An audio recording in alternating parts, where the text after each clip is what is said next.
Hello everyone, welcome to School Plus.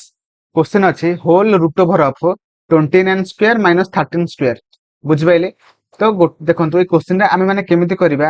ଗୋଟେ formula ଅଛି ଯୋଉଟା କି ସମସ୍ତେ ଜାଣିଥିବେ a square minus b square is equal to a plus b into a minus b. ବୁଝିଲେ?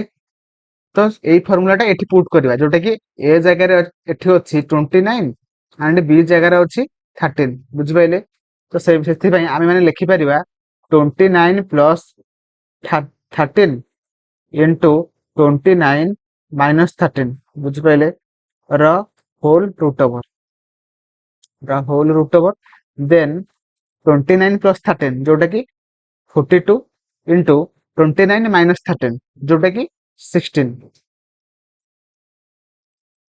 then 42 into 16 जोटा कि आंसर बाहर 672 मान 672 जोटा कि राइट आंसर बाहर मोर आशा आपण माने भल भाबरे बुझी पारथिबे जदि भी बुझी पारनांती वीडियो को आउ थरे रिप्ले करके देखंतु मोर आशा आपण माने भल भाबरे बुझी पारिबे जदि भी आपण माने एबे पर्यंत वीडियो को लाइक करनांती लाइक कर देबे चैनल को सब्सक्राइब करिवे एवं आपण मानको वीडियो केमिति लागला मते कमेंट रे जणाइबे थैंक यू जय जगन्नाथ।